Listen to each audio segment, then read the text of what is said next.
Assalamualaikum warahmatullahi wabarakatuh. Perkenalkan, saya Fatul Hidayah dari KPI 3C dengan NIM 2413300094. Pada kesempatan kali ini saya akan memaparkan perbandingan dari peta industri media di Indonesia. Industri media di Indonesia mengalami perubahan besar sejak era Orde Baru hingga Reformasi. Pada masa Orde Baru, media dikontrol ketat oleh pemerintah dan banyak mengalami pemberedelan. Setelah reformasi, muncullah liberasi yang mendorong pertumbuhan media, namun diikuti dengan dominasi konglomerasi melalui merger dan akuisisi. Perusahaan besar menguasai berbagai kanal media seperti televisi, radio, media cetak, dan media online, dan sering memiliki terkaitan dengan kepentingan politik maupun bisnis lain, sehingga media lebih berorientasi menghasilkan profit daripada kepentingan publik. Media lokal dan radio sempat menjadi alternatif, tetapi sulit bertahan menghadapi dominasi grup besar. Secara keseluruhan, warga makin dipinggirkan dan diposisikan hanya sebagai konsumen, bukan sebagai bagian dari ranah publik yang seharusnya difasilitasi media. Selanjutnya, ada di mana industri media Indonesia sangat terkonsentrasi pada segelintir konglomerat seperti MNC Group, Emtek, dan lainnya.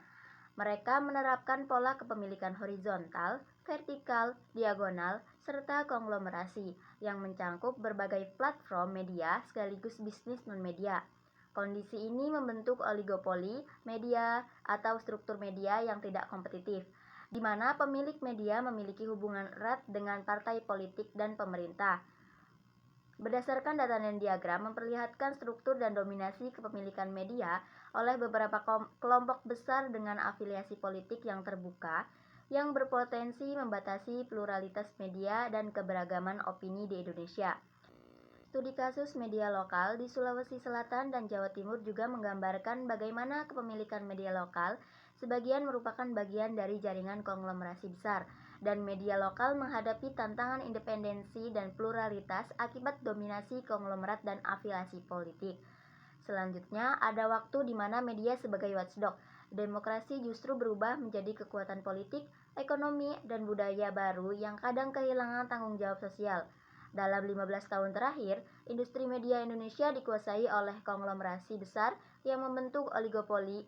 Hal ini membuat warga atas informasi terancam karena media lebih berfungsi sebagai bisnis yang menguntungkan pemilik serta alat untuk kepentingan politik mereka. Terdapat 12 grup media besar seperti MNC, Kompas Gramedia, Jawa Pos, Emtek, City Corp, Visi Media Asia, dan Media Group hingga Tempo Intimedia yang menguasai hampir seluruh kanal media di Indonesia. Banyak pemiliknya juga terafiliasi dengan partai politik, misalnya Surya Paloh dari Partai Nasdem hingga Tano Sudjipto dari Hanura lalu Partai Baru, dan Abu Rizal Bakri dari Golkar. Keterlibatan politik ini menyebabkan pemberitaan sering bias karena media dijadikan instrumen politik. Ini menyoroti bahwa perkembangan jumlah media tidak otomatis berbanding lurus dengan kebebasan pers, sebab kebijakan publik masih membatasi ruang kebebasan berekspresi. Nah, di dalam era digital, internet membuka ruang baru bagi warga untuk berpartisipasi secara bebas dalam bermedia. Ruang ini memungkinkan lahirnya gerakan sosial seperti kasus Prita Mulyasari dan mobilisasi bantuan saat letusan Merapi. Namun, tantangan besar masih ada karena akses internet belum merata. Infrastruktur digital masih terkonsentrasi di wilayah tertentu, sehingga memunculkan kesenjangan digital yang membatasi hak warga dalam memanfaatkan teknologi. Sementara itu, perkembangan teknologi juga mendorong perubahan besar pada industri media. Media harus beradaptasi dengan model bisnis baru berbasis internet, konvergensi, dan digitalisasi. Kondisi ini membuka peluang inovasi, tetapi juga memperkuat konsentrasi kepemilikan, karena konglomerasi menjadi konsekuensi dari upaya bertahan di era digital. Jadi, kesimpulannya, industri media di Indonesia sejak reformasi 1998 memang bertumbuh pesat, tetapi justru jatuh ke dalam dominasi konglomerasi besar melalui merger dan akuisisi. Konsentrasi kepemilikan ini menciptakan struktur oligopoli di mana media lebih berfungsi sebagai entitas bisnis dan instrumen politik pemiliknya dibanding sebagai ruang publik independen. Banyak pemilik media memiliki afiliasi dengan partai politik, sehingga pemberitaan kerap bias dan kepentingan publik terpinggirkan.